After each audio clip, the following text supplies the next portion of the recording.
Hello everybody, welcome to our channel Aakash Agarwal classes and I am professor Karan Agarwal. Right, जैसे कि आप लोग जानते हैं हम लोगों ने ये मैनेजमेंट का रिवीजन सीरीज स्टार्ट किया हुआ है।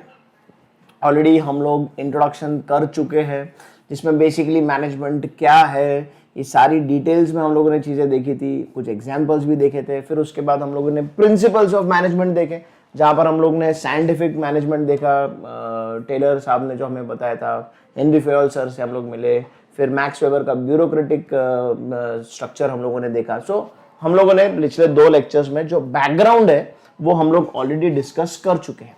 राइट, एंड आज हम लोग जो इंपॉर्टेंट कॉन्सेप्ट्स है मैनेजमेंट के, जो फंक्शंस ऑफ मैनेजमेंट है, मैनेजमेंट प्रोसेस जो है उसको हम लोग आज स्टार्ट करने वाले हैं इस लेक्चर में।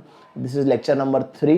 राइट, एंड आई होप आप लोग ये सारे लेक्चर्स देखोगे। सारे लेक्चर्स अप्रोक्सीमेटली 15 to 18 आवर्स की ये जो रिवीजन सीरीज है, ये at the end of this series I am damn sure you will be confident कि आप आपका एग्जाम, आपका पेपर बहुत अच्छी तरीके से क्रैक कर पाए। आप लोग ऑलरेडी जानते हो कि ऑब्जेक्टिव बेस्ड पेपर होने वाला है जिसके लिए अंडरस्टैंडिंग ऑफ कॉन्सेप्ट्स बहुत ज़्यादा ज़रूरी है। तो हम लोग कॉन्सेप्ट्स यहाँ पर डिस्कस कर रहे हैं। जैसे जैसे हमें ऑब्जेक्टिव के कोई ना कोई यहाँ पर क्वेश्चंस दिखते जाएंगे, एमसीक्यूज के क्वेश्चंस दिखते जाएंगे, मैं वो मार्क करता रहूँगा, आप लोगों के साथ डिस्कस करता रहूँगा कि कितने टाइप के क्वेश्चन आ सकते हैं, कौन सा क्वेश्चन आ सकता है इसमें से। Right, so let us begin. Management process बहुत इंपॉर्टेंट कॉन्सेप्ट है। हम लोग बेसिकली कुछ फंक्शंस ऑफ मैनेजमेंट देखने वाले हैं जिसका बेसिक बैकग्राउंड आप लोगों ने मेरे ख्याल से 12th स्टैंडर्ड में देखा ही होगा। Planning, coordinating, communication, control, staffing वगैरह वगैरह। ये बेसिकली ये ऐसे सारे फंक्शंस है, ये पार्ट ऑफ मैनेजमेंट प्रोसेस है जो फंक्शंस जो मैनेजर्स है, जो ऑर्गेनाइजेशन से यूज करता है अपना ऑर्गेनाइजेशन को इफेक्टिवली, एफिशिएंटली चलाने के लिए। All these functions which we are going to study in detail over here basically are used by managers so that they ensure कि organization optimum utilization of resources कर रहा है and best possible resource output दे रहा है। Right, so quickly हम लोग start करेंगे management process को विदाउट वेस्टिंग फर्दर टाइम। हम लोगों को बहुत जल्दी से ये सीरीज कंप्लीट करना है, ये रिवीजन करना है, सब कॉन्सेप्ट्स बहुत मस्त अच्छी तरीके से समझ के लेना है सो दैट फिर हम लोगों का एग्जाम्स के लिए प्रिपरेशन अच्छी तरीके से हो जाए। आकाश अग्रवाल क्लासेस का ये जो सीरीज चल रहा है, मैथ्स के लेक्चर्स चल रहे हैं, अकाउंट्स के लेक्चर्स है, इकोनॉमिक्स है, लॉ है, मैनेजमेंट है, तो वी आर कवरिंग एवरीथिंग। हम हर सब्जेक्ट को अच्छी तरीके से रिवीजन सीरीज में कवर कर रहे हैं। एक्सपर्ट्स है सारे, जो टीचर्स जो आप लोग को पढ़ा रहे हैं सब लोग प्रोफेशनली क्वालिफाइड टीचर्स है। राइट, एंड आई होप ये टीम जो कोशिश कर रहा है आप लोगों को इससे बहुत ज़्यादा मदद मिलने वाला है। राइट, सो चालू करते हैं हम लोग। मैनेजमेंट प्रोसेस क्या है, बेसिक अंडरस्टैंडिंग मैनेजमेंट प्रोसेस की। Management is the process of planning. Management क्या है, is the process of planning, organising, leading and more importantly controlling the efforts of the organization's members। Organisation के जितने भी members हैं उनकी सारी एक्टिविटीज को प्लान करना, ऑर्गेनाइज करना, लीड करना, कंट्रोल करना, and of using all other organisational resources to achieve the stated organisational goals. जो गोल्स हम लोगों ने पहले ही डिसाइड करके रखे हुए उन ऑब्जेक्टिव्स को हमको अचीव करना है, फुलफिल करना है। सिंपल, ये मैनेजमेंट है। अभी it involves basically 5 distinct functions, namely planning, organizing, staffing, leading and control। तो ये 5 functions and 2-3 और functions हम लोग डिटेल में देखने वाले हैं। हर एक लेक्चर में मैं एक फंक्शन डिस्कस करूंगा। Every lecture from now on will be dedicated for one. मतलब आज के लेक्चर में हम लोग प्लानिंग सीखेंगे, मस्त एकदम अच्छी तरीके से डिटेल में प्लानिंग को समझेंगे, बिल्कुल भी डाउट नहीं रहेगा एंड में। फिर अगले लेक्चर में हम ऑर्गेनाइजिंग देखेंगे, फिर स्टाफिंग देखेंगे। तो इस तरीके से एक एक टॉपिक को एक लेक्चर में मैं कवर करने की कोशिश करूंगा। रिवीजन सीरीज है, फिर भी मैं कॉन्सेप्ट्स का ध्यान रखूंगा, जहां पर जरूरी है वहां पर एग्जांपल्स दूंगा आप लोगों को। बिल्कुल भी हम रश करने वाले नहीं है, प्रिपरेशन लेक्चर में ही हो जाना चाहिए। आई विल ट्राई कि आपका मैक्सिमम प्रिपरेशन लेक्चर में ही हो जाना चाहिए। Right, so let us begin with planning. Directly हम लोग प्लानिंग के ऊपर जाते हैं। सबसे पहले planning is the most important function of management. Planning actually करता क्या है, जब भी आपको कोई एक्टिविटी करनी है, जब भी ऑर्गेनाइजेशन को कुछ काम करना है, कुछ गोल अचीव करना है, तो किस तरीके से काम करना है, किस तरीके से एक्टिविटीज की जाएंगी, कौन सी एक्टिविटीज किस समय पे की जाएंगी, कुछ अगर गड़बड़ हो जाता है तब क्या करना है, what ever it may be, the entire process जो है, जो पूरा का पूरा काम है, उसके लिए सबसे पहले हमें एक अच्छा सा प्लान बनाना पड़ेगा। प्लान आपको गोवा जाना है या कोई ट्रिप पर जाना है तो प्लान बनाते हैं कि नहीं बनाते, कि क्या करने वाले हैं, पैसा कहाँ से आने वाला है, पैसा कहाँ यूटिलाइज होने वाला है, बुकिंग कहाँ करने वाले हैं, किसके साथ जाने वाले हो, किस रास्ते से जाने वाले हो, ये सब चीज़ आप करते हो क्या नहीं करते हो, राइट। तो उसी तरीके से जब ऑर्गेनाइजेशन काम करती है तो उसको अपना काम का एक ब्लूप्रिंट बनाना बहुत ज़्यादा ज़रूरी है, एक प्लान बनाना बहुत ज़्यादा ज़रूरी है। इसीलिए it is a very important activity. Managers का बहुत मेजर रोल जो है वो प्लान बनाने में रहता है। एंड उसके साथ ही एक इंटेलेक्चुअल एक्टिविटी है, दिमाग लगता है, एनालाइज करना पड़ता है, डिसीजंस लेने पड़ते हैं, फोरकास्ट करना पड़ता है, समझना पड़ता है कि अगर हम कुछ स्टेप लेते हैं तो उसका क्या इंपैक्ट हो सकता है, right. So it is an intellectual activity, बहुत ज्यादा जरूरी एक्टिविटी है ऑर्गेनाइजेशन की। Planning is an activity by which managers analyse the present condition, आज का सिचुएशन क्या है उसको एनालाइज कर रहे हैं, to determine the ways of reaching the desired future state. आगे हमको कहां पहुंचना है, वहां पहुंचने के लिए आज का कंडीशन हम लोग एनालाइज कर रहे हैं एंड हम लोग एक ब्लूप्रिंट बना रहे हैं। ये बेसिकली प्लानिंग है, राइट। अभी प्लानिंग के फिर कुछ डेफिनेशंस एज यूजुअल आप लोगों को ये सारे डेफिनेशंस पढ़ने हैं। कौन सा डेफिनेशन किसने दिया है उसका आपको पता होना चाहिए, एग्जाम में क्वेश्चन आ सकता है। पहला वाला मैं कुन्स और डोनेल ने जो दिया हुआ है वो पढ़ूंगा आप लोगों के लिए। Planning is an intellectual process, the conscious determination of the course of action. हम लोग कॉन्शियसली डिसाइड कर रहे हैं, हमने खुद ने सोच समझ के ये डिसीजन लिया है, कोर्स ऑफ एक्शन डिसाइड किया हुआ कि हम किस तरीके से काम करने वाले हैं। Basin of decisions on purpose, facts and considered estimates, ये है नथिंग बट प्लानिंग। ये डेफिनेशन हमें कुन्स एंड ओडोनेल ने दिया हुआ है, तो ये हमको पता रहना चाहिए। बेसिकली आगे के भी ये जो सब डेफिनेशंस है प्लीज आप लोग इनको गो थ्रू कर लीजिएगा, राइट। अभी हम लोग बढ़ते हैं आगे के इंपॉर्टेंट कॉन्सेप्ट्स पे, जिसमें सबसे पहला है फीचर्स ऑफ प्लानिंग, कैरेक्टरिस्टिक्स और फीचर्स ऑफ प्लानिंग। बहुत इंपॉर्टेंट है प्लानिंग के एक्चुअली फीचर्स क्या है। फटाफट मैं हेड्स देखते जाऊंगा, कहां पर क्या क्वेश्चन आ सकता है वो बताता जाऊंगा, एग्जांपल जरूरी वो बताता जाऊंगा आप लोगों को। सबसे पहले आएगा फीचर्स ऑफ प्लानिंग, वो है number 1 is planning is a primary function of management. भैया मैनेजमेंट किस लिए है, मैनेजर रखा था के लिए काम पर कि भैया वो प्लान बना सके, सबऑर्डिनेट्स को बता सके कि क्या करना है, कब करना है, कैसे करना है। ये सारा का सारा काम एक फर्स्ट प्राइमरी इंपॉर्टेंट काम हो जाता है क्या नहीं हो जाता है मैनेजर का, यस और नो, राइट। तो it is the first important primary function of management की आपको आपकी पॉलिसी डिसाइड करनी है, प्रोटोकॉल डिसाइड करना है, प्रोसीजर डिसाइड करना है, what ever it may be, सब चीजें आपको पहले ही प्लान करके रखनी है कि हर एक के लिए सब्स्टिट्यूट या ऑल्टरनेट्स होने जरूरी है ना। प्लान ए के बाद प्लान बी होना जरूरी, तो ये प्लानिंग करने का काम है, प्राइमरी फंक्शन ऑफ मैनेजमेंट है। फिर number 2 very important, planning is goal oriented. हम प्लान बना रहे हैं ये ध्यान में रखते हुए कि हमारा गोल क्या है। आप लेक्चर्स देख रहे हो, टाइम टेबल बनाकर देख रहे हो कि पहले अकाउंट्स का तेजस सर का लेक्चर है, मैथ्स का स्टैट्स का श्रुति मैडम का लेक्चर है, मैनेजमेंट का करण सर का लेक्चर है और लॉ का आकाश सर का लेक्चर है। तो ये लेक्चर देख रहे हो प्लान बनाकर, टाइम टेबल बनाकर, ताकि आप एक गोल अचीव कर सको कि आपको सीएमए फाउंडेशन जो है फर्स्ट अटेम्प्ट में क्लियर करना है एंड फिर अगला गोल जो है वो आकाश अग्रवाल क्लासेस में आकर सीएमए इंटरमीडिएट भी क्लियर करना है। तो there is a goal in front of you, आपके आंखों के, आपके नजरों के सामने एक गोल है, उस गोल को एम करते हुए प्लान बनाया जा रहा है। तो it is said that planning is goal oriented. अगर हमारे सामने गोल ही नहीं रहेगा तो हम प्लान किसके लिए बनाएंगे। Number 3 planning is an intellectual process. मैंने आपको बताया कि प्लानिंग के अंदर हमको एनालाइज करना है, हमको डिसीजन लेना है, हमको फोरकास्ट करना है, यह समझना है कि सिचुएशन अभी क्या है और आगे क्या सिचुएशन आ सकती है। ये सब चीज को ध्यान में रखते हुए हमें प्लान बनाना है। तो it is an intellectual activity.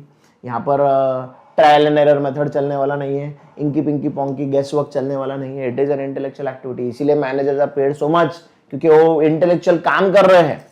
फिर प्लानिंग इज ऑल परवेसिव, ये आ सकता है ऑब्जेक्टिव में, एग्जाम में आ सकता है। Planning is all pervasive, true और फॉल्स। प्लानिंग हर सेगमेंट को, हर सेक्टर को, हर पार्ट को, हर एक्टिविटी को कवर करता है। ऑल परवेसिव मतलब सबको कवर कर रहा है, सबको वो अपने साथ में लेकर चल रहा है। हर एस्पेक्ट को प्लानिंग जो है वो छू कर जाता है, उसको असर करता है, उसके ऊपर इंपैक्ट करता है। दैट इज, ऐसा नहीं बोल सकते कि हम सिर्फ प्रोडक्शन का प्लान बनाए, ऐसा नहीं बोल सकते हम सिर्फ परचेस का प्लान बनाए, ऐसा नहीं बोल सकते हम लोग सिर्फ रिक्रूटमेंट का प्लान बनाए। हर एस्पेक्ट के ऑर्गेनाइजेशन के लिए प्लान बहुत इंपॉर्टेंट है। It is, that is what I said, it is all pervasive, it is a continuous function. Planning कभी खत्म होने वाली नहीं है, as long as the activities of the organisations go on, plan बनता रहेगा। एक प्लान होगा, इंप्लीमेंट होगा, दूसरा प्लान बनेगा, फिर वो इंप्लीमेंट होगा। हो सकता है कोई प्लान फेल हो जाए तो उसके लिए बैकअप प्लान करना पड़ेगा। तो ये एक्टिविटी ऑर्गेनाइजेशन की जब तक चलाती रहनी है तब तक हमें प्लानिंग करते रहना है, कंटिन्यूअस एक्टिविटी है। It involves the choice between alternatives. हर बार हमारे पास ऑप्शन है, ए है, ऑप्शन बी है, ऑप्शन सी है, काम करने के तरीके हैं, रिक्रूटमेंट में ऑप्शंस है, प्रोसीजर्स में ऑप्शंस है, पॉलिसीज में ऑप्शंस है, ऑल्टरनेटिव्स है। तो हर बार हमें चूज करना है। मैंने कहा था इंटेलेक्चुअल एक्टिविटी डिसाइड करना है, हम लोगों को डिसीजन लेना है, तो हमको चूज करना है ऑल्टरनेटिव्स और ऑप्शंस के बीच में। So that is why it is involving choice between alternatives. Planning involves choice among alternatives, course of action, कौन सा रास्ता अपनाना है, यस और नो। फिर planning is concern with the accomplishment of group objectives. Very important, जब हम लोग ऑर्गेनाइजेशन में काम कर रहे हैं तब हम लोग एक ग्रुप एनवायरनमेंट में काम कर रहे हैं। तो यहां पर इंडिविजुअल गोल के तरफ ध्यान कम देते हुए या ना देते हुए हमें ग्रुप के ऑब्जेक्टिव, ऑर्गेनाइजेशन के ऑब्जेक्टिव की तरफ काम करना है। तो प्लानिंग ग्रुप ऑब्जेक्टिव्स के लिए बनाया गया है, ग्रुप ऑब्जेक्टिव्स फुलफिल करने के लिए बनाया गया है। ये इंपॉर्टेंट फीचर है। कोई भी प्लान खुद की सफलता के लिए नहीं बनाया गया। अगर टीम मैच खेलने जा रही है तो जो कैप्टन है वो खुद का 100 सेंचुरी मारने के लिए प्लान नहीं बना रहा है, वो प्लान बना रहा है ताकि मेरी टीम के सारे मेंबर्स अच्छी तरीके से पार्टिसिपेट करें, उसमें अपना योगदान दे और टीम मैच जीते, ग्रुप ऑब्जेक्टिव फुलफिल हो, राइट। फिर प्लानिंग इज फ्लेक्सिबल। कोई भी प्लान कभी भी ऐसा जरूरी नहीं है कि फुल प्रूफ रहने वाला है। तो प्लानिंग रिजिड नहीं रह सकता है, स्टबन नहीं रह सकता है, फ्लेक्सिबल होना चाहिए, रेडी टू चेंज होना चाहिए। एक प्लान हम लोग गए हैं एंड वो प्लान काम नहीं कर रहे, तुरंत उसको चेंज किया, दूसरा प्लान हमने प्लान बी इंप्लीमेंट कर दिया। एक बॉलर को हमने दिया है डालने के लिए, दिख रहा है कि वो मार खा रहा है, रन्स नहीं बना पा रहा है, तुरंत हम लोग प्लान बी की तरफ चले जाते हैं, स्लो बॉलर्स को बॉलिंग पर लगा देते हैं। सो इसका मतलब क्या है, प्लानिंग फ्लेक्सिबल है। अगर ऑर्गेनाइजेशन को आगे बढ़ता रहना है तो हमको हमारे प्लान्स में चेंजेस करते रहने बहुत ज्यादा जरूरी है। तो ये मैनेजर्स का स्किल लेवल है कि वो प्लान्स के लिए किस तरीके से फ्लेक्सिबल रहते हैं प्लान्स चेंज करने के लिए, राइट। सो ये बेसिकली जो 7-8 पॉइंट्स थे, ये बेसिकली थे फीचर्स ऑफ प्लानिंग, कि ये प्लानिंग का स्वभाव कैसा है, कैरेक्टर कैसा है। It is a continuous activity, it is an intellectual process and it is all pervasive. ये 4-5 पॉइंट्स आपको याद रखने हैं, ये हेड्स याद रखने हैं। तो फिर क्वेश्चन आ सकता है अमंग दिस कौन से ऐसे जो फीचर्स ऑफ प्लानिंग है। तो फिर हो सकता है कि आपको आए कि it is all pervasive, it is goal oriented, it is an intellectual process. Option number 3-4 रहेगा ऑल ऑफ द अबव। तो आपका आंसर रहना चाहिए ऑल ऑफ द अबव। इस तरीके का क्वेश्चन यहाँ पे आ सकता है, राइट। देखो पढ़ते पढ़ते हम लोग क्वेश्चंस भी देखते जा रहे हैं, कॉन्सेप्ट समझते समझते क्वेश्चंस भी देखते जा रहे हैं, किस तरीके के क्वेश्चंस आ सकते हैं, राइट। फिर अभी कोई भी चीज अगर हम लोग कोई भी पहलू रहेगा तो उसको 2 एस्पेक्ट्स रहेंगे, 2 साइड रहेंगे, प्रोज भी रहेंगे, कॉन्स भी रहेंगे, कुछ ना कुछ लिमिटेशंस भी होंगी, राइट। तो सिमिलरली प्लानिंग्स की भी बहुत सारी लिमिटेशंस है। ऐसा जरूरी नहीं है कि प्लान बन गया तो काम होने ही वाला है। बहुत अच्छा प्लान बना लिया तो प्लान सक्सेसफुली इंप्लीमेंट हो ही जाएगा, ऑर्गेनाइजेशन को बेनिफिट हो ही जाएगा, ऐसा बिल्कुल भी जरूरी नहीं है। हम ऐसा मानकर नहीं चल सकते हैं कि प्लान हमने बना लिया है तो वो प्लान सक्सेसफुल रहने ही वाला है, because there are lots of limitations to planning, जिसमें सबसे पहले इनएक्यूरेसी है। हमने प्लान बनाया लेकिन हमने सही तथ्यों को, मतलब सही एस्पेक्ट्स को ध्यान में रखते हुए हो सकता है प्लान नहीं बनाया होगा।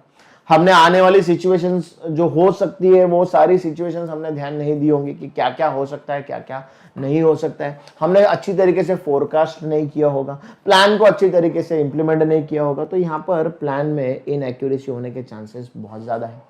इनएक्यूरेट प्लान हो सकता है। ये इनएक्यूरेसी की वजह से जो हमें रिजल्ट चाहिए था वो रिजल्ट हमें मिलने वाला नहीं। ऑफ कोर्स यस और no, according to the plan काम नहीं हो रहा है तो रिजल्ट हमारा बैकफायर, हमारा रिजल्ट जो है वो अचीव नहीं होने वाला है।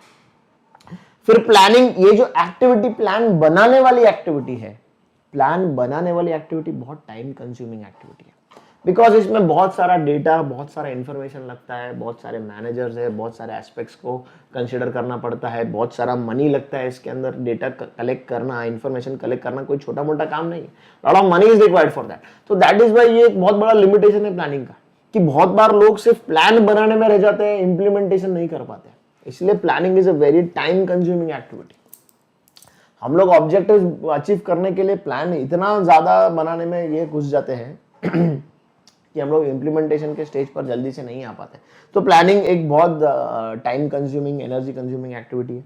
ये एक बहुत बड़ा ड्रॉबैक है प्लानिंग का।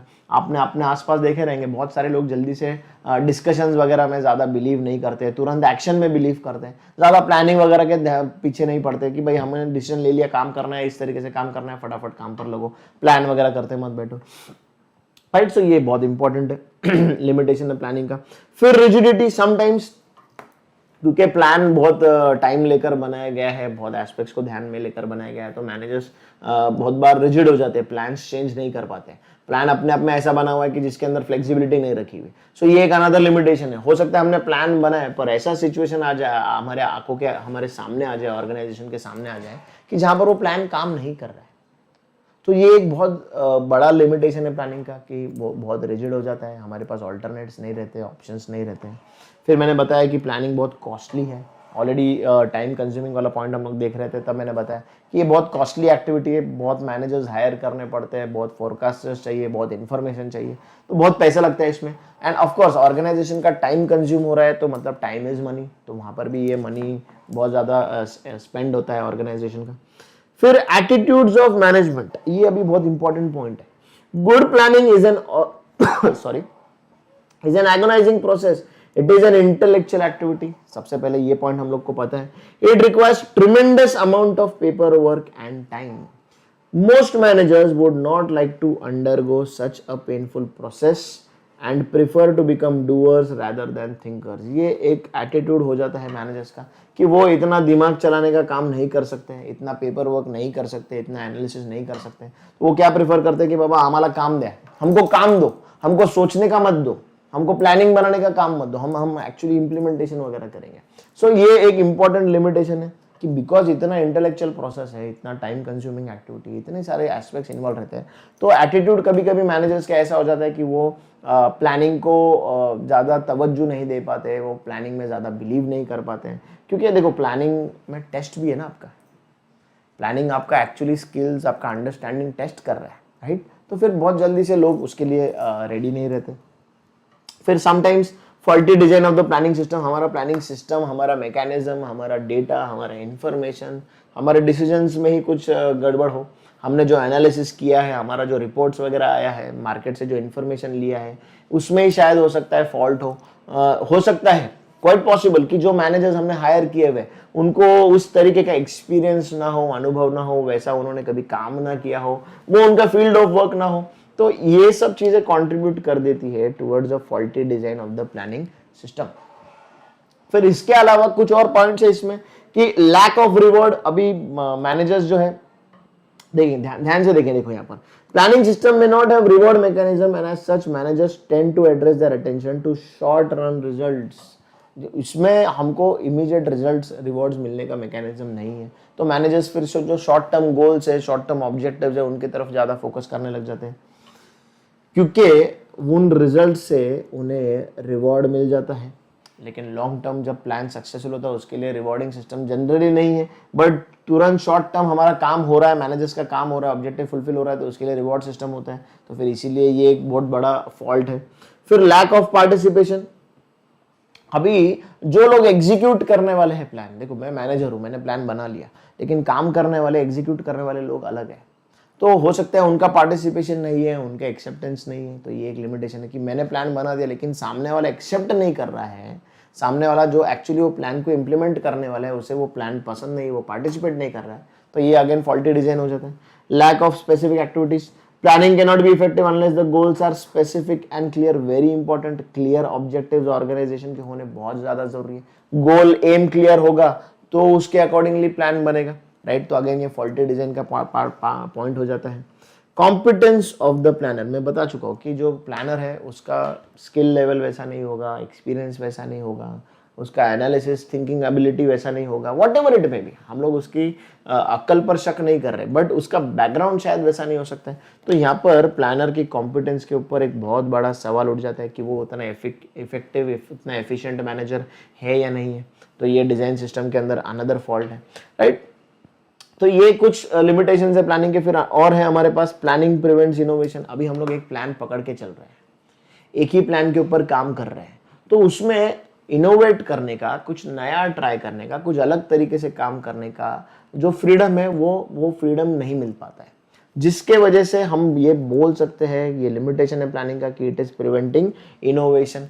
क्यों? मैनेजर्स अभी वो प्लान बन गया है तो प्लान के अकॉर्डिंग ही काम करने को लगाते हैं, तो फिर उसमें जो क्रिएटिव एस्पेक्ट्स है, जो लोग काम करने वाले हैं उनके क्रिएटिव एस्पेक्ट्स जो है वो छुप जाते हैं, बन जाते हैं, क्योंकि उनको दिमाग नहीं चलाना है, प्लान के अकॉर्डिंग काम करना है। Very natural, right?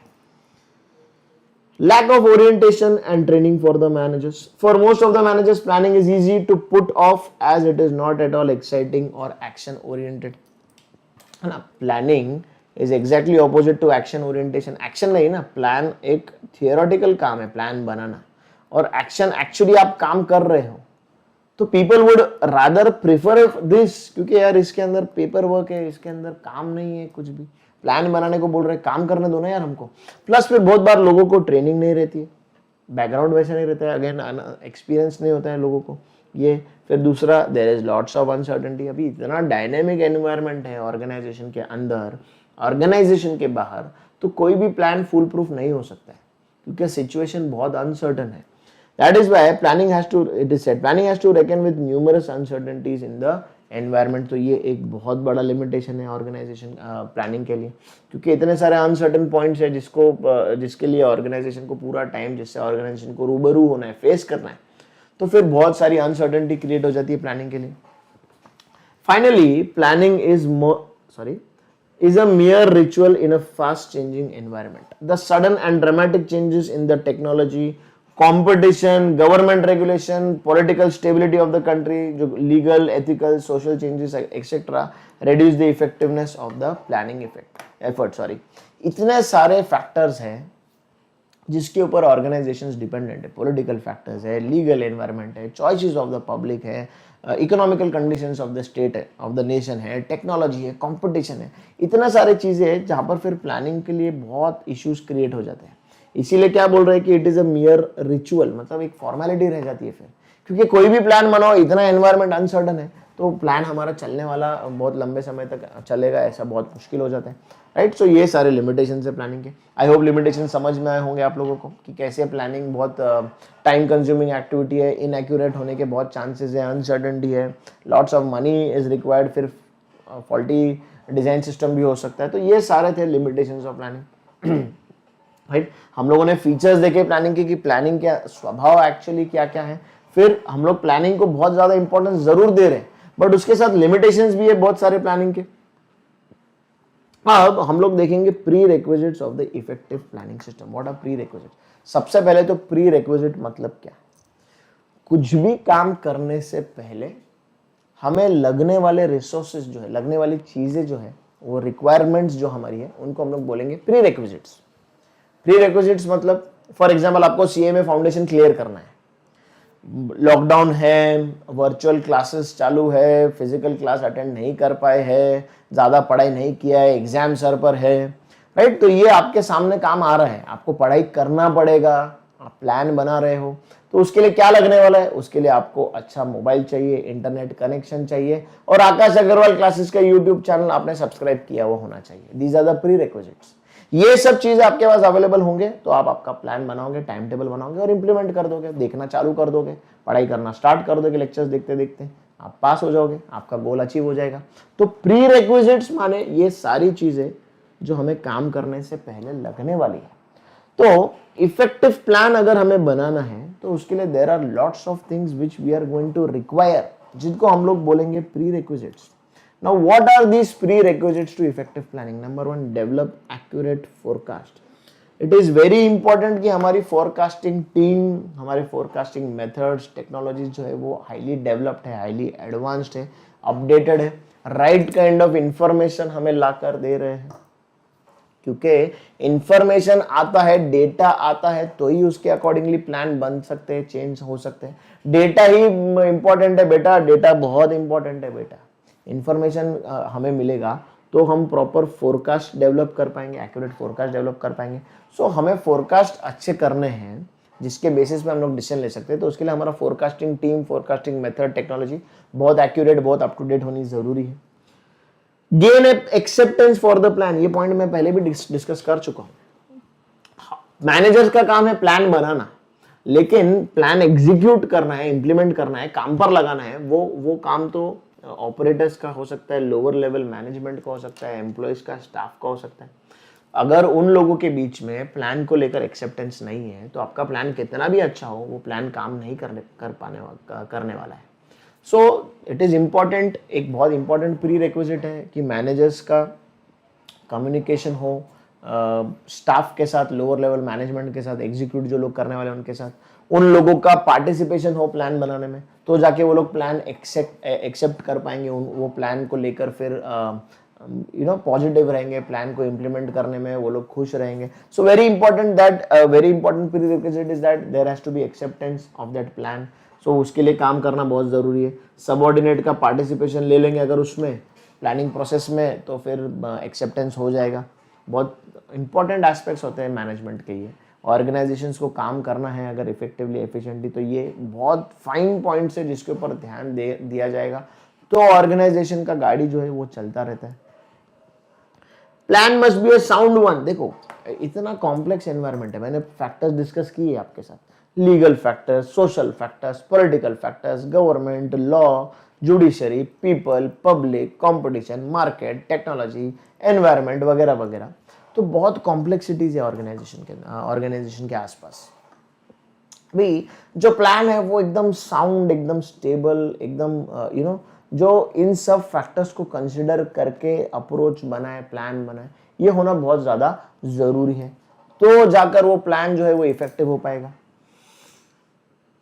To increase the efficiency of plans का एक्यूरेसी बढ़ाना में, इफेक्टिविटी बढ़ाने में, managers are advised to follow an open system approach where they recognize and pay concentration to the complex environment of the organization के ऊपर ध्यान देना, concentrate करना बहुत ज़्यादा ज़रूरी है प्लान बनाते वक्त। That is why plan should be a sound one। ये important prerequisite है। ऐसा नहीं कि प्लान आप आपकी मर्जी से बना दो, नहीं, आपको एनवायरनमेंट का ध्यान रखना बहुत इंपॉर्टेंट है। जब कैप्टन टीम को सिलेक्ट करता है तो वो अपनी मर्जी से, अपने फेवरेटिज्म के हिसाब से अपने चॉइस वाले प्लेयर सिलेक्ट करे, ये सही नहीं है। उसको पिच कंडीशन देखना है, ऑपोजिशन देखना है, सामने वाली टीम का स्ट्रेंथ देखना है, खुद के प्लेयर्स का फॉर्म देखना है, तो जाके वो सिलेक्ट कर सकते हैं ना। तो ये साउंड होना बहुत ज्यादा जरूरी है। Develop an effective planning organisation. Effective planning organisation के अंदर हमें बहुत सारी चीजें आ जाती है। अभी ये एक बहुत बड़ा वर्ड है, planning, effective planning organisation, sorry ये वाला। अभी प्लानिंग ऑर्गेनाइजेशन में there are people involve, there is technology, there is techniques, there is methodology involve. Forecasting techniques हम लोग बात कर चुके हैं उसके बारे में। फिर हम लोगों ने देखा कि मैनेजर्स इंटेलेक्चुअल होने चाहिए, एक्सपीरियंस होना चाहिए, बैकग्राउंड होना चाहिए। तो ये एक अच्छा, अगर हमारे पास इंफ्रास्ट्रक्चर रहेगा, अच्छा टीम रहेगा, तो प्लानिंग इफेक्टिव हो पाएगी। तो ये इंपॉर्टेंट प्री रिक्विजिट है, इफेक्टिव प्लानिंग सिस्टम जो है वो डेवलप करना। फिर नेक्स्ट है बी ऑब्जेक्टिव। जैसे मैंने वो बताया कि हम लोग एक चीज को लेकर नहीं चल सकते हैं, हम लोग अपने मन के मुताबिक नहीं हो सकते हैं। हम लोग कुछ रॉन्ग नोशंस है, रॉन्ग लोगों के काम करने के तरीके, एक ही सेम काम करने के तरीके हैं, वो बिलीव करते हैं कि यही काम करने का तरीका सही है, तो वैसा चल नहीं सकता। We have to be very objective. हमें सिचुएशन को एनालाइज करके काम करना है। हम अपने विम्स एंड फैंसीज, अपनी इच्छा, अपने दिमाग के हिसाब से काम नहीं कर सकते। We have to keep changing, we have to keep analysing and we need to be very objective.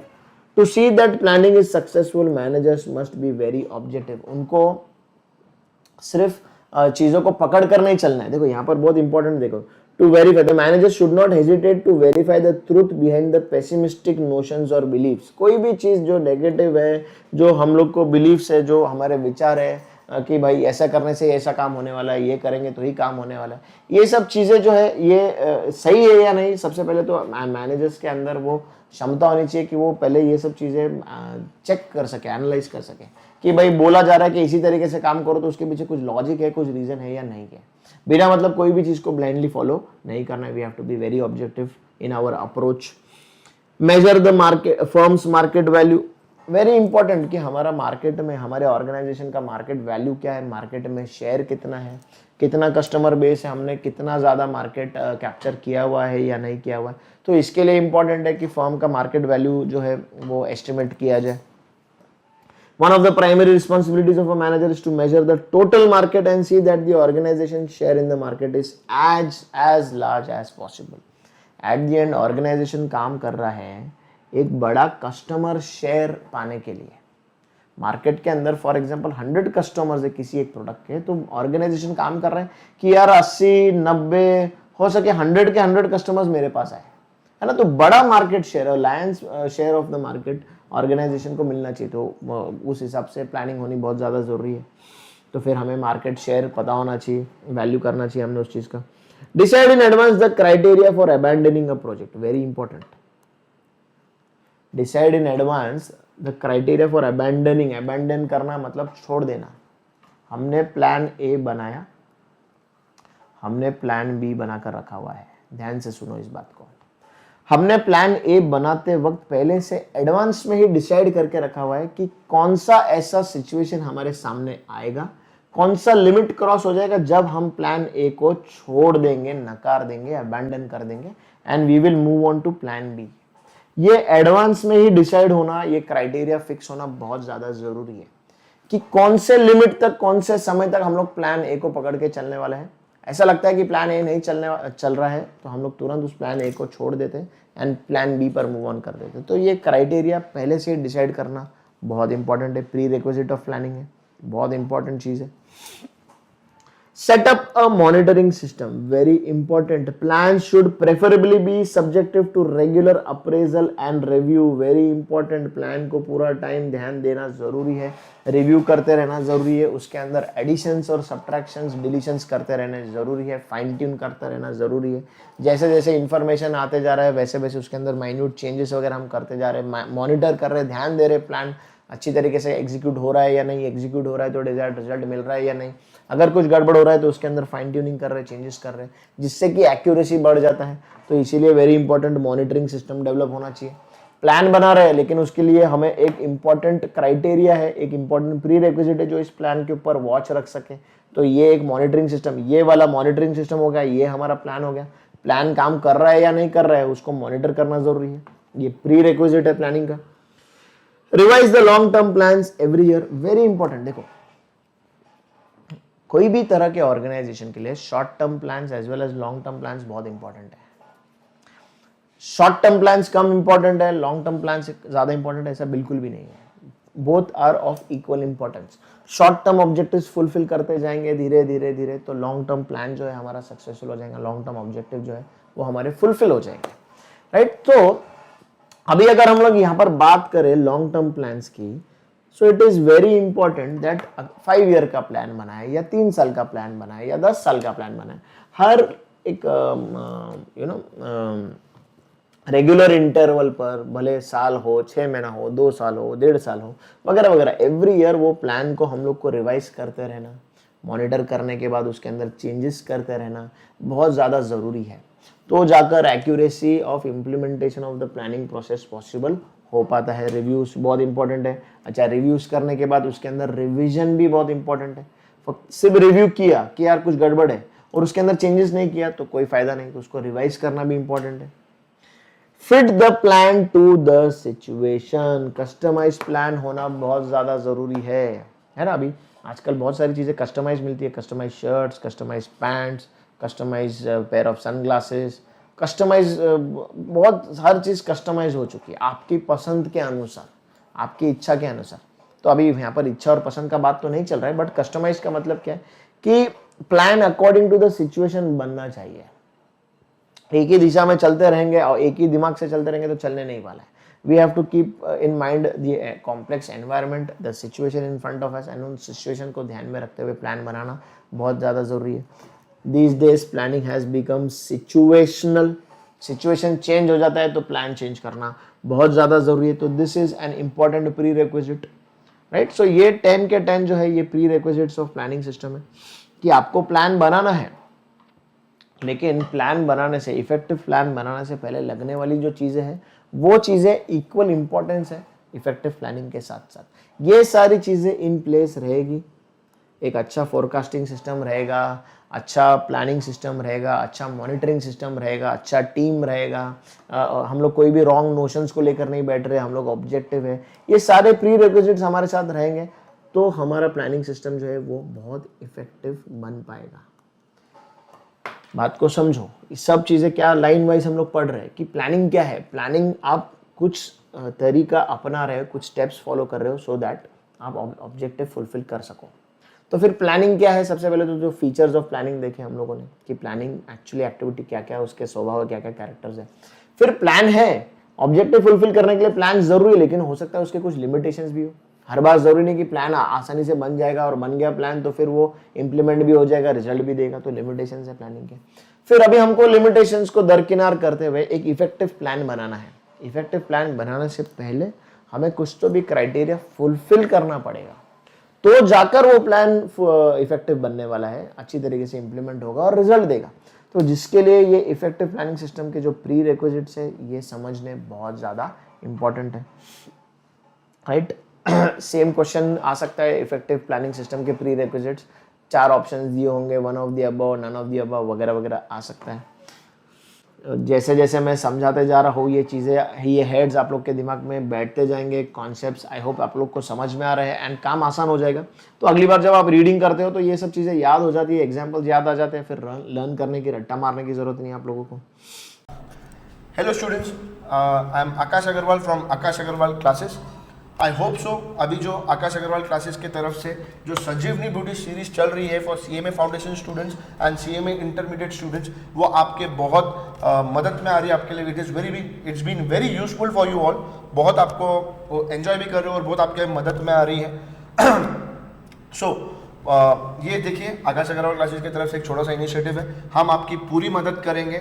आपका जो ड्रीम है, आपके नाम के पीछे एक प्रीफिक्स चाहिए, कॉस्ट मैनेजमेंट अकाउंटेंट सीएमए, वो ड्रीम पूरा करने में हम जितना हो सकता है उतनी पूरी मेहनत करके आपकी मदद करेंगे।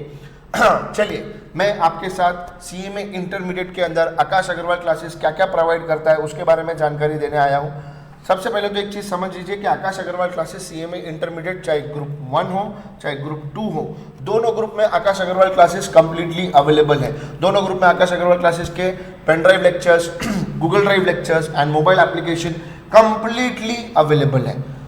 अब सवाल ये उठता है कि sir why should we go with Akash Agarwal classes? भैया, आकाश अग्रवाल क्लासेस सीएमए के लिए बहुत एक्सक्लूसिव काम किया है। जब आकाश अग्रवाल क्लासेस ने डिसीजन लिया कि सीएमए के अंदर जाएगा तो इन्होंने मतलब हम talking about us a team, हम लोगों ने बहुत सीएमए के ऊपर रिसर्च किया, बहुत मेहनत करे, उसके पूरा प्रोसेस बनाया, पूरा का पूरा एक नोट्स बनाए, पूरे के पूरे उसका एक स्ट्रक्चर बनाया, जिसके अंदर बच्चे के लिए हमने कोशिश करी कि किधर से भी कुछ भी पेंडिंग ना रहे और वो एग्जाम क्लियर कर सके। आप अगर अभी संजीवनी ब्यूटी सीरीज देखते रहेंगे तो आपको समझ में ही आ गया रहेगा कि क्या क्वालिटी की टीचिंग हम लोग लेके आपके साथ आ रहे हैं। फिर भी मैं आपको बताता हूँ कि आकाश अग्रवाल क्लासेस ऐसा क्या यूनिक लेके आता है for CMA intermediate students right now, है ना। सबसे पहले हम लोग एक मेन बुक आपको प्रोवाइड करते हैं, जिसके अंदर हम सब कंसेप्ट आपके क्लियर करते हैं। डिटेल में कंसेप्ट को हम लोग खा जाते हैं, निचोड़ देते हैं, खत्म कर देते हैं। हर कंसेप्ट को हम लोग कंप्लीटली क्या करते हैं, फिनिश करते हैं अच्छे तरीके से। ये मेन बुक हम आपको सबसे पहले प्रोवाइड करेंगे, है ना। उसके बाद हम लोग आपके साथ एक बहुत इंपॉर्टेंट चीज लेके आते हैं जिसका नाम है महासंग्राम सीरीज। ये महासंग्राम सीरीज क्या होता है सर?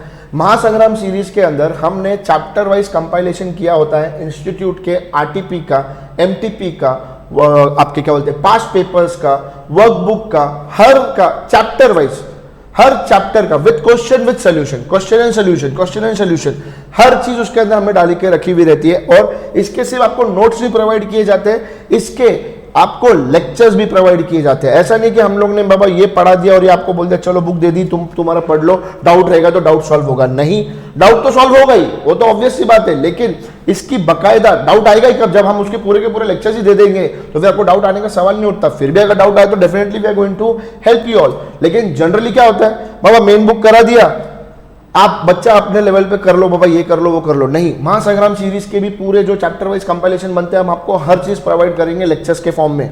फिर जो सबसे इंपॉर्टेंट चीज जो हम लोगों ने इस कोर्स को कंडक्ट करते टाइम समझी। ऑब्जेक्टिव्स, आपके सीएमए इंटरमीडिएट के एग्जामिनेशन के अंदर 25 मार्क का ऑब्जेक्टिव आता है और बच्चा इसको बहुत भयानक लेवल पे नजरअंदाज करता है। प्रोफेशनल कोर्स में एक जनरल टेंडेंसी होती है कि हम डिफिकल्ट चीजों के ऊपर ज्यादा ध्यान देते हैं और इजी चीजों को हम नजरअंदाज करते हैं। अगर बच्चा सीएमए इंटरमीडिएट के ऑब्जेक्टिव्स को अच्छे तरीके से करेगा तो हर बच्चा ये एग्जामिनेशन क्लियर कर सकता है, क्योंकि 100 में से 25 मार्क्स तो आपको ऑब्जेक्टिव्स में मिल जाते हैं। हम लोग वो स्ट्रैटेजी बनाते ही नहीं, हम ऑब्जेक्टिव्स को बहुत एंड में करेंगे, इधर से करेंगे उधर से करेंगे, हम ध्यान देते हैं नहीं है। देखिए आपको 40 मार्क्स चाहिए रहते एक पेपर में, बट मैं ऐसा मानता हूं कि हर एक सब्जेक्ट में आपको 50 चाहिए, क्योंकि एग्रीगेट 200 चाहिए रहता अगर एक ग्रुप की बात करें तो भैया 100 में से 25 ये दे देता है, तो बाकी के 25 तो आप आपके बाकी के काम झाम से ले सकते हो। तो ये बहुत इंपॉर्टेंट है। थ्योरी के हम आपको नोट्स भी देंगे और भैया आगे हम आपको उसके लेक्चर्स भी देंगे। ऐसा नहीं कि सिर्फ थ्योरी के ऑब्जेक्टिव्स में हमने आपको हाथ में नोट्स दे दिए और आप कर लीजिए, नहीं, हम आपको उसके पूरे के पूरे रिकॉर्डिंग्स, पूरे के पूरे हर ऑब्जेक्टिव डिस्कस करके आपके हाथ में उसके लेक्चर्स भी प्रोवाइड करेंगे। सेम विद थ्योरी भी जरूरी है। आज 20 से 30 मार्क के आसपास आज के पैटर्न के हिसाब से कम 20 से 30 मार्क की थ्योरी आती है और बच्चा इसको बहुत भयानक लेवल पर नजरअंदाज करता है जैसे ऑब्जेक्टिव को करता है। इसलिए थ्योरी के भी exclusive notes with detail explanation lectures will be given to you. मैं आपको थोड़े से इसके सैंपल नोट्स दिखा देता हूं। ये देखिए, ये हमारे मेन नोट्स है, पूरे कलर फॉर्मेट में रहते हैं। एग्जाम्पल ये कॉस्टिंग के हैं नोट्स, ये पूरे के पूरे कलर फॉर्मेट में रहते हैं। इसमें हर सम रहता है, होमवर्क सम भी रहता है, होमवर्क सम का भी हम आपको सोल्यूशन प्रोवाइड करते हैं। ये देखिए ये थ्योरी के नोट्स, ये भी आपको कलर फॉर्मेट में मिलेंगे। ये देखिए ये ऑब्जेक्टिव्स, हर सब्जेक्ट के ऑब्जेक्टिव्स का चैप्टर वाइज ऑब्जेक्टिव, वो भी कंपाइलेशन ही एक प्रकार का। पास पेपर में कब पूछा गया था, कौन सा क्वेश्चन आरटीपी में था, कौन सा क्वेश्चन मॉक पेपर में था। देखो ना, रिविजनरी टेस्ट पेपर, ये मॉक टेस्ट पेपर, वर्कबुक, हर चीज हमने चैप्टर वाइज कंपाइलेशन करके रखी हुई है। इंस्टीट्यूट की तरफ से एक बिट एमसीक्यू इशू किए जाते हैं, उसके भी हम लोग ने चैप्टर वाइज कंपाइलेशन करके रखा हुआ है। बहुत मेहनत की है साहब, बहुत मेहनत करी है। आपका सपना पूरा करने के लिए आकाश अग्रवाल क्लासेस ने बहुत मेहनत करी है। ये देखिए आपके सामने है ये सब चीजें। उसके बाद देखिए ये महासंग्राम सीरीज, बेटे chapter wise compilation, chapter wise compilation. Example के लिए देखिए कॉस्टिंग के नोट से बजट एंड बजटरी कंट्रोल के पास पेपर जुलाई 2017 में क्वेश्चन आया था 6 मार्क का विद सॉल्यूशन। दिसंबर 2017 में 6 मार्क का विद सॉल्यूशन। हर चीज आपको प्रोवाइड की गई है, हर चीज। और इसके मैंने आपको पहले ही बोला कि आपको हम इसके लेक्चर्स भी प्रोवाइड करते हैं। ऐसा नहीं कि बाबा आप खुद पढ़ लो, ऐसा नहीं कि आप खुद पढ़ लो। बेसिकली ये जो महासंग्राम में क्वेश्चंस होते हैं वो हम लोग ने मेन बुक में उसके पूरे टाइप कवर किए रहते हैं, फिर भी हम महासंग्राम के आपको पूरे डिटेल में एक्सप्लेनेशन करके लेक्चर्स प्रोवाइड करते हैं। सिर्फ इतना ही नहीं बेटा, सिर्फ इतना ही नहीं, हम आपके साथ chapter wise test series, more than 50 test series conduct होती है। जब आपकी चैप्टर वाइज टेस्ट सीरीज खत्म हो जाती है उसके बाद हम लोग आपके मॉक पेपर कंडक्ट करते हैं। क्या कंडक्ट करते हैं? Mock paper.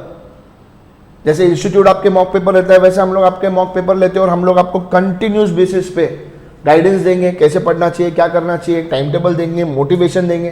क्योंकि बहुत बार लंबा पीरियड रहता है तो कहीं ना कहीं बच्चा लेट डाउन हो जाता है। 100% हम लोग क्लियर कर सकते हैं, उसका पूरा गाइडेंस एंड मोटिवेशन हम आपको प्रोवाइड करते हैं। और सबसे सिर्फ इतना नहीं, इतना कुछ दे दिया, मेन बुक दे दिया, महासंग्राम दे दिया, ऑब्जेक्टिव दे दिया, थ्योरी दे दिया एंड माइंडेड, हर चीज के लेक्चर है भाई साहब। मेन बुक का लेक्चर, महासंग्राम का लेक्चर, ऑब्जेक्टिव का लेक्चर, थ्योरी का लेक्चर, हर चीज का लेक्चर एक्सक्लूसिव। ऐसा नहीं कि मेन बुक में थ्योरी का पार्ट पढ़ा दिया था तो इसलिए ऑब्जेक्टिव नहीं करा रहे, मेन बुक में थ्योरी करा दी थी तो थ्योरी बुक नहीं करा रहे। ऐसा नहीं कि मेन बुक के अंदर हमने जो सम्स आते हैं पास पेपर में उसके टाइप कवर कर दे तो हम आपकी महासंग्राम नहीं कराएंगे। हर चीज हम आपकी करा के देते हैं। ये कंप्लीट पैकेज है with test series and mock test paper. और सिर्फ उतना ही नहीं, फिर उसके बाद सबसे बड़ा हथियार संजीवनी बूटी सीरीज। जो आप में से बहुत सारे बच्चे अभी सीएमए फाउंडेशन में हैं, जो ये वीडियो देखते रहेंगे उनको पता है कि संजीवनी बूटी सीरीज क्या है। जो सीएमए इंटरमीडिएट की संजीवनी बूटी सीरीज देखते रहेंगे उनको पता है कि संजीवनी बूटी सीरीज क्या है। भाई साहब ये बहुत खतरनाक सीरीज है। देखिए मैं आपको इसके एक बार थोड़े से नोट्स दिखा देता हूँ। ये एफएम के नोट्स हैं। ये भैया सबसे इंपॉर्टेंट संजीवनी बूटी सीरीज कह रही है। देखिए क्या किया है, बेसिकली आपकी जो मेन बुक होती है, जो आपकी महासंग्राम सीरीज होती है, उसके अंदर आपके जितने भी सम्स रहते हैं, एग्जाम के एक दिन पहले आप वो सब सम रिवाइज नहीं कर सकते, तो हमने उसके अंदर से सब सम्स छाट के निकाले कि फॉर एग्जाम्पल ये चैप्टर है मैनेजमेंट ऑफ वर्किंग कैपिटल, दोनों अगर मेन बुक और महासंग्राम एग्जाम्पल के लिए 30 सम्स है, तो एग्जाम के पहले आप वो 30 सम्स नहीं कर सकते, तो हमने वो 30 सम्स में से 10 सम निकाल के रखे हुए विद सोल्यूशन, जो पूरे रिमेनिंग 30 सम्स क्या करते हैं, 20 सम्स कवर करते हैं, एडजस्टमेंट्स होते हैं ना सब चीजों में। तो ये पूरी की पूरी संजीवनी बूटी series coloured notes with solution, देखिए सिर्फ क्वेश्चन नहीं, इसके सोल्यूशन भी है, ताकि एग्जाम के एक दिन पहले आप अच्छे तरीके से रिवाइज कर सके, आप कोई भी सिलेबस आपका छोड़े नहीं। क्योंकि अगर आप अच्छे तरीके से जानते होगे, सीएमए इंटरमीडिएट आप जब दोनों ग्रुप देते हो तो आपको एक भी दिन की छुट्टी नहीं मिलती, और जब आप आपका क्या बोलते हो, अगर एक ही ग्रुप देते हो तो आपको एक दिन की छुट्टी मिलती हो। एक दिन की छुट्टी के टाइम पे हम लोग कितना पढ़े क्या पढ़े हमको कंफ्यूजन रहता है, इसके लिए हमने संजीवनी बूटी सीरीज लाया है, एक दिन की छुट्टी के लिए भी और अगर छुट्टी ना हो तभी भी, क्योंकि कंटिन्यूस पेपर रहता है। तो संजीवनी बूटी सीरीज ये पूरा का पूरा आकाश अग्रवाल क्लासेस का पैकेज है, जहां पे आपको तेजस सर अकाउंट्स पढ़ाएंगे, आईडीटी पढ़ाएंगे, श्रुति मैडम कॉस्टिंग पढ़ाएगी, कॉस्टिंग एफएम पढ़ाएगी, ऑपरेशन मैनेजमेंट पढ़ाएंगे, मैं आकाश अग्रवाल मैं आपको लॉ पढ़ाऊंगा, मैं आपको ऑडिट पढ़ाऊंगा और मैं आपको टैक्सेशन का सब्जेक्ट पढ़ाऊंगा। ये पूरा का पूरा कंप्लीट पैकेज है। मैं आपके सामने है ना 2 मिनट के लिए मेरे थ्योरी के नोट्स जो है, थ्योरी के जो नोट्स है मैं आपके सामने 2 मिनट दिखाता हूँ। ये देखिए ऑडिट के थ्योरी के नोट्स कंप्लीट कलर, क्योंकि थ्योरी बहुत बोर होता है, ये ऑडिट के थ्योरी के नोट्स है, इसी तरीके से लॉ के थ्योरी के नोट्स है, इसी तरीके से टैक्सेशन के थ्योरी के नोट्स है, कंप्लीट कलर, हर चीज प्रिसाइज वे में कवर की गई है। अब भाई साहब इतना सब कराने के बाद तो जो आपका सपना है वो सपना 100 नहीं 500% पूरा होना चाहिए। इसलिए हम कहते हैं whenever you think CMA think Akash Agarwal classes. Thank you. जय हिंद, जय महाराष्ट्र। राइट, अभी हम लोग प्लानिंग पर बैठ रहे हैं, अभी हम लोग प्लानिंग कर रहे हैं, तो ऑब्वियसली प्लान बनाने के कुछ स्टेप्स होंगे, steps in the planning process, yes और no. The process of planning consist of series of inter related steps. Planning एक लंबा प्रोसेस है, ऐसा नहीं कि बैठ गया और प्लान बन गया। एक बहुत एक इंटेलेक्चुअल एक्टिविटी है जिसको समय लगने वाला है, बहुत सारे स्टेप्स पर प्लान बनने वाला है। आपको प्रोजेक्ट लॉन्च करना है, फॉर एग्जांपल एक प्रोडक्ट लॉन्च करना है, फॉर एग्जांपल ये प्रोडक्ट आपको मार्केट में लॉन्च करना है, ये एक कोई कोल्ड ड्रिंक है, एक बेवरेज है समझो, तो आपको अभी इसके लिए प्लान बनाना है। तो ऐसा तो नहीं कि हम लोग सिर्फ ये प्रोडक्ट मार्केट में हमने मैन्युफैक्चर कर दिया और मार्केट में बेचना चालू कर दिया। सर प्लान बना दिया कि कल शुभ मुहूर्त है, हम लोग ये इसको मैन्युफैक्चर करेंगे, बॉटल खरीदेंगे, इसके अंदर हमारा पानी भरेंगे मसाले वाला एंड ये बाजार में बेचना चालू कर देंगे। प्लान हो गया सर सक्सेसफुल, अपना काम माल बिक जाएगा, ऐसे नहीं होता है। There are lots of steps involve.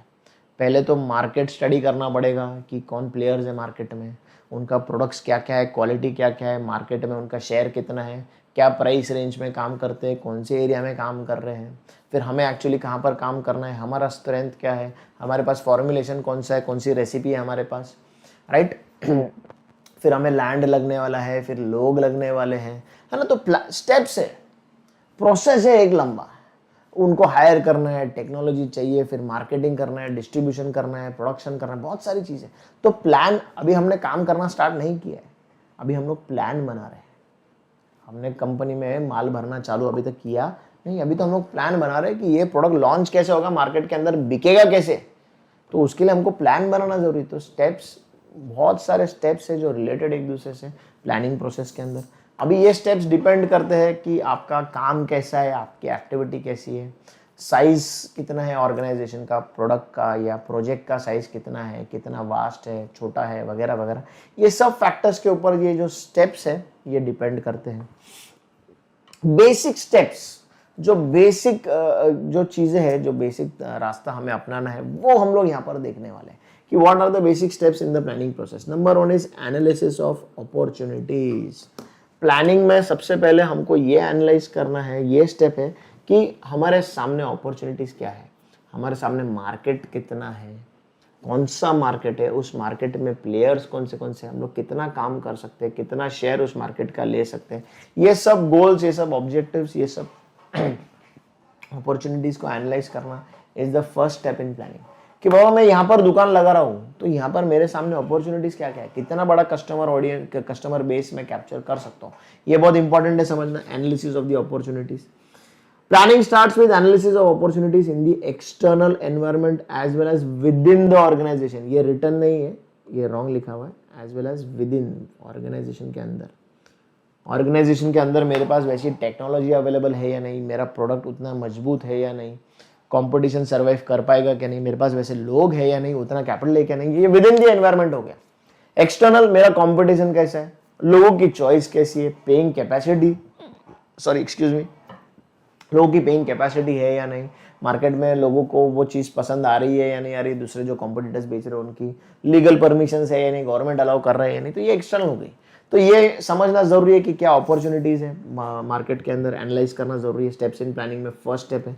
फिर establishing the objectives, very important कि हम लोग क्या करना चाहते हैं, हमारा गोल क्या है, हमारा ऑब्जेक्टिव क्या है, सबसे पहले वो डिसाइड कर लो।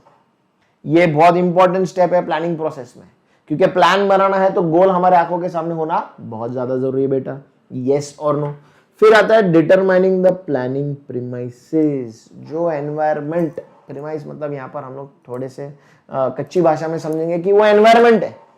Planning premise refers to the environment in which the plans are to be implemented. Please इस लाइन को अंडरलाइन करेंगे आप लोग अगर नोट्स लेकर बैठे हुए तो। It refers to the place, to the environment जहां पर हम लोग प्लान्स को इम्प्लीमेंट करने वाले हैं। तो हम लोग एक्चुअली हमारा प्लान कहां पर इंप्लीमेंट करने वाले हैं वो डिटरमाइन करना बहुत इंपॉर्टेंट स्टेप है प्लानिंग प्रोसेस का। फिर identifying the alternatives, different feasible alternatives need to be identified in order to achieve a particular objective, since there may be many multifarious ways in which a particular goal can be accomplished. अगर हमें एक objective पूरा करना है, अगर हमें एक objective पूरा करना है तो उस ऑब्जेक्टिव को फुलफिल करने के लिए बहुत सारे डिफरेंट ऑल्टरनेटिव्स हो सकते हैं। फिर आपको उतना इंटेलेक्चुअल एबिलिटी होना चाहिए कि ये डिसाइड करना कि कौन सा ऑल्टरनेटिव्स, पहले तो ऑल्टरनेटिव्स कितने हैं, फिर उनमें से कौन सा ऑल्टरनेटिव्स हमें चूज करना है। तो identifying the alternatives is very important, है ना। अभी पढ़ाने वाले तो बहुत सारे हैं, लेकिन ऐसे इस तरीके के नोट्स, इस तरीके के एक्सपीरियंस टीचर्स, ऐसा रिजल्ट देने वाला क्लास बहुत जगहों पर नहीं प्रेजेंट है, राइट। 100% CMA फाउंडेशन का आकाश अग्रवाल क्लासेस का रिजल्ट हमेशा 100% है, राइट। तो there is a reason behind it. तो जब आप ऑल्टरनेट देख रहे हो तो फिर उसमें आपको ये एनालाइज करना बहुत इंपॉर्टेंट हो जाता है, यस और नो। आपको गोल फुलफिल करना है कि आपको CMA फाउंडेशन क्लियर करना है फर्स्ट अटेम्प्ट में, तो इस गोल को फुलफिल करने के लिए ऑल्टरनेटिव्स बहुत सारे हैं। तो पहले तो वो ऑल्टरनेटिव्स आइडेंटिफाई करना एंड फिर उसमें से एक ऑल्टरनेटिव चूज करना, ये बहुत इंपॉर्टेंट हो जाता है, right. Evaluation of the alternatives, देखो जो मैं डिस्कस कर रहा था यहाँ पे कि आप ऑल्टरनेटिव्स पहले आइडेंटिफाई करो कि कौन कौन है जो आपको पढ़ा सकता है, ये ऑब्जेक्टिव आपका फुलफिल करा सकता है। फिर उन सारे ऑल्टरनेट्स को इवेल्युएट करो, एनालाइज करो, समझो कि कौन सा ऑल्टरनेट कौन से रास्ते पर चलकर, कौन सा चीज़ों को फॉलो, कौन से लोगों को फॉलो करके हमें बेनिफिट मिलने वाला है, किन की बातें हमें बहुत आसानी से समझ में आ रही है, राइट। एंड फिर उस वाले ऑब्जेक्टिव ऑल्टरनेट को सिलेक्ट कर लो। जो नेक्स्ट स्टेप है selection of the best possible alternative, yes और नो। देखो बहुत बहुत सिंपल लग रही है चीज़ें, बहुत हमें रिलेटेबल लग रही है कि नहीं लग रही है। फिर ऑल्टरनेट हम लोग को पहले आइडेंटिफाई करने क्या क्या ऑप्शन है, फिर एनालाइज करो, हर एक ऑप्शन को एनालाइज करो कि कौन क्या दे रहा है, किसके पास किस तरीके का पढ़ाने का कैपेसिटी है, कौन सी भाषा में पढ़ा रहा है, इजी करके दे रहा है या नहीं दे रहा है, रिलेटेबल है या नहीं। फिर उसमें से एक बेस्ट जो है आकाश अग्रवाल क्लासेस फॉर एग्जांपल, उसको सिलेक्ट कर लो, यस और नो। फिर इम्प्लीमेंटिंग द प्लान, जब हमने प्लान ए सिलेक्ट कर लिया है, हमने ऑल्टरनेट सिलेक्ट कर लिया है, ऑप्शन सिलेक्ट कर लिया है, तो उस प्लान को इम्प्लीमेंट करना is a very important step in the planning process, है ना। Implementation will be a part of the planning process, बहुत इंपॉर्टेंट है। जितना भी प्लान हमने बनाया है उस प्लान को एक्चुअली एक्शन में लेकर आना है, अभी वेरी इंपॉर्टेंट स्टेप। फिर रिव्यूइंग द प्लान, ये हम लोग ऑलरेडी डिस्कस कर चुके हैं। प्लान हमने इम्प्लीमेंट कर दिया, बट टाइमली मैनर में उस प्लान को हमको मॉनिटर करते रहना है और रिव्यू करते रहना है, ताकि होने वाले जो सिचुएशंस, आने वाले जो सिचुएशंस है उसके हिसाब से हम लोग प्लान में छोटे मोटे माइन्यूट चेंजेस कर पाए और ज़्यादा एक्यूरेट प्लान बना पाए, जिससे हम ऑर्गेनाइजेशंस के गोल्स अचीव कर सकेंगे। सो ये बहुत बार हम लोग भूल जाते हैं कि reviewing the plan is a very important step in the planning process. Exam में क्वेश्चन आता है, ध्यान देंगे यहाँ पर, एग्जाम में क्वेश्चन आता है, आपके सामने 3-4 ऑप्शंस रखे हुए हैं, स्टूडेंट्स को लगता है रिव्यूइंग द प्लान प्लानिंग का प्रोसेस स्टेप नहीं है। प्लान बनाना है, हमें डिस्कस करना है, ऑब्जेक्टिव आइडेंटिफाई करना है, ऑल्टरनेट चूज करना है, हमको लगता है कि यही सब है। बहुत बार स्टूडेंट्स ये भूल जाते हैं कि प्लान को रिव्यू करना भी एक प्लानिंग का ही स्टेप है। It is part of the planning activity, is part of the planning process, right. So ये हमें भूलना नहीं, इस तरीके के क्वेश्चंस एग्जाम में आ सकते हैं। आई होप ये समझ में आया होगा steps in the planning process, right. देखो कैसे हम लोग बहुत क्विकली रिवाइज कर रहे थे। रिवीजन में ऐसा भी नहीं है कि मैं सिर्फ रीड करने का काम कर रहा हूँ, आपको चीज़ें समझा भी रहा हूँ। जहाँ पर रीड करना बहुत ज़्यादा इंपॉर्टेंट है, सिर्फ वहीं पर रीड कर रहा हूँ, बाकी हेड्स के हिसाब से मैं आप लोगों को कॉन्सेप्ट समझाने की कोशिश कर रहा हूँ। तो बेसिकली रिविजन है, लेकिन पूरा कॉन्सेप्चुअल अंडरस्टैंडिंग के साथ ये रिविजन है, क्योंकि हमें ये समझ में आता है कि सब्जेक्ट के प्रति जो इंटरेस्ट है वो सिर्फ तभी डेवलप हो सकता है जब आपको सब्जेक्ट समझ में आने लगे। सब्जेक्ट समझ में आने लग जाता है तो इंटरेस्ट और ज़्यादा बढ़ जाता है, इंटरेस्ट बढ़ जाता है तो एफर्ट्स बढ़ते हैं, और एफर्ट्स जब बढ़ जाते हैं तब रिजल्ट ऑटोमेटिकली आना स्टार्ट हो जाते हैं। That is why you will see कि जितने भी टीचर्स हैं आकाश अग्रवाल क्लासेस के जो आपको पढ़ा रहे हैं, वो आपको सब्जेक्ट बहुत रिलेटेबल, बहुत सिंपल बनाने की कोशिश कर रहे हैं, ताकि फिर आपका इंटरेस्ट डेवलप हो। तो जो फाइनल गोल है, जो ऑब्जेक्टिव है, वो हमारा सबका मिलकर फुलफिल हो जाएगा। आपका एग्जाम बस आपका एग्जाम नहीं है, आकाश अग्रवाल क्लासेस का भी एग्जाम है। हम लोग उसको कोई भी एग्जाम को उसी तरीके से ट्रीट करते हैं कि हमारा पूरा योगदान, पूरा पार्टिसिपेशन होना चाहिए स्टूडेंट्स के एफर्ट्स में, तो हम एज अ टीम जो है वो अच्छा रिजल्ट ला सकते हैं, राइट। इस तरीके के बहुत सारी चीज़ें आप लोगों को, आई होप, आई विश कि आप लोग सीएमए फाउंडेशन फ्लाइंग कलर्स के साथ पास हो जाए। एंड देन सीएमए इंटर में हमारे पास प्रोफेशनल टीम है, only chartered accountants are teaching, सारे के सारे सब्जेक्ट्स वहाँ पर चार्टर्ड अकाउंटेंट्स आपको पढ़ाने वाले पढ़ाते हैं, जिसके हमारे पास वर्चुअल लेक्चर्स अवेलेबल है, पेन ड्राइव लेक्चर्स अवेलेबल हैं, जिसके बहुत अच्छे कलरफुल नोट्स, अलग अलग तरीके का जो स्टडी मटेरियल है वो आप लोगों को मिल सकता है, राइट। तो ये एफर्ट जो है एक ही डायरेक्शन में है कि आपको एक बहुत अच्छा प्रोफेशनल करियर बनाकर मिल सके, एक प्रोफेशनल डिग्री आप लोग को मिल सके, जिसके बाद लाइफ बहुत अच्छी हो जाती है। आई एम नॉट सेइंग कि लाइफ एकदम बहुत लाइफ भारी हो जाएगी, बहुत अच्छा हो जाएगा, बहुत पैसा आ जाएगा, but you will get a very good life, a respectable position in the society, financially आप स्ट्रांग हो जाओगे। तो ये सारी चीज़ें, ये जो सारा सेटअप है, सारा इंफ्रास्ट्रक्चर है, उसी चीज़ को ध्यान में रखते हुए बनाए गए हैं, राइट। सो विद दिस हमारा स्टेप्स ऑफ प्लानिंग तो हो चुका है कि प्लानिंग के अंदर, प्लानिंग एक्टिविटी के अंदर कौन से स्टेप्स है, कौन सी चीज़ें हैं। नाउ प्लान बनाने के लिए एक मेंटालिटी रहता है, एक सोच रहता है, एक अप्रोच रहता है। Approaches to planning, how do we approach, हम प्लान के तरफ बढ़ते कैसे, प्लान को बनाते कैसे, how do we approach this planning activity. Plan हमको करना है, प्लान के अंदर इंटेलेक्चुअल एक्टिविटी है, हमको डेटा चाहिए, मैनेजर्स चाहिए, इंफॉर्मेशन चाहिए, फलाना चाहिए, ढिमकाना चाहिए, लेकिन वो अप्रोच भी तो होनी चाहिए ना, प्लानिंग के प्रति हमारी भावना भी तो होनी चाहिए ना। सो यहाँ पर बहुत इंपॉर्टेंट 4 है, बहुत इंपॉर्टेंट 4 अप्रोचेस टू प्लानिंग है, जो कि बहुत कॉमन है, बहुत ही यूजुअल है। एंड इनमें से कोई भी अप्रोच जो है, ऑर्गेनाइजेशन अपने अपने स्ट्रेंथ और वीकनेसेस के हिसाब से कोई अप्रोच यहाँ पर जो है ऑर्गेनाइजेशन अपना लेता है, इस तरीके से काम करता है। प्लान बनाने की एक्टिविटी की बात चल रही है, प्लानिंग करना मतलब प्लान बनाने वाली एक्टिविटी की बात चल रही है, तो उसके लिए क्या अप्रोचेस है, अप्रोचेस टू प्लानिंग। इसके अंदर एग्जाम में क्वेश्चन आने के, MCQ आने के चांसेस बहुत ज़्यादा है, तो ये पार्ट को ध्यान से समझेंगे। क्विकली 2 ही मिनट के अंदर मैं आप लोग को सारी चीज़ें समझा दूंगा, पूरा रीड करने का ज़रूरत भी नहीं पड़ेगा मुझे। Number 1 is top down approach. ये वाला अप्रोच जो है, नंबर 1 वाला जो टॉप डाउन अप्रोच है, मतलब यहाँ पर टॉप लेवल है और यहाँ पर जो लोअर लेवल है। अभी टॉप डाउन अप्रोच में मैनेजमेंट का अप्रोच टुवर्ड्स प्लानिंग ऐसा है, ध्यान से समझेंगे, कि प्लान हम बनाएंगे, उसको फॉलो, उसको एग्जीक्यूट आप करोगे। प्लान यहां पर बनेगा, टॉप फ्लोर पर बनेगा, और प्लान नीचे, मतलब नीचे इंप्लीमेंटेशन के लिए भेज दिया जाएगा। जो भी डिसीजंस है, जो भी पॉलिसीज है, प्रोसीजर्स है, प्रोटोकॉल्स है वगैरह, स्ट्रैटेजी वगैरह है, जो भी करना है, जो भी डिसीजन मेकिंग है, वो यहाँ पर लिया जा रहा है एंड नीचे उसको भेज दिया जा रहा है, पर्कुलेट किया जा रहा है, डिस्ट्रीब्यूट किया जा रहा है, ताकि नीचे, यहाँ से नीचे लेवल के लोग जो है उसे केवल एग्जीक्यूट करने का काम कर सके। तो हो गया क्या नहीं ये टॉप डाउन अप्रोच, यस और नो? इसके अंदर पूरा का पूरा प्लानिंग एक्टिविटी जो है टॉप लेवल मैनेजमेंट के पास है, एंड फिर उसको एग्जीक्यूट करने का जो है वो नीचे के लेवल पर, टॉप लेवल के नीचे मिडिल लेवल लोअर लेवल के पास सिर्फ एग्जीक्यूशन वाला काम रह जाता है। उनका प्लानिंग के अंदर, प्लानिंग एक्टिविटी के अंदर ज्यादा योगदान नहीं रहता है। देखो यहाँ पर लास्ट लाइन इंपॉर्टेंट है, managers other than those at the top levels have little role in planning. उनको केवल इंप्लीमेंटेशन और डे टू डे एक्टिविटी के ऊपर ध्यान देना है, बाकी जितने भी ऑब्जेक्टिव, स्ट्रैटेजी, पॉलिसी, प्लान वगैरह बनाने का काम जो है वो सिर्फ और सिर्फ टॉप लेवल मैनेजमेंट पर होने वाला है। यस, ये टॉप डाउन अप्रोच है, ऊपर से नीचे। फिर इसका उल्टा आता है bottom up approach. Top down approach में ऊपर प्लान बन रहे थे, नीचे इंप्लीमेंटेशन हो रहा था। अभी इसका उल्टा आ जाता है bottom up approach.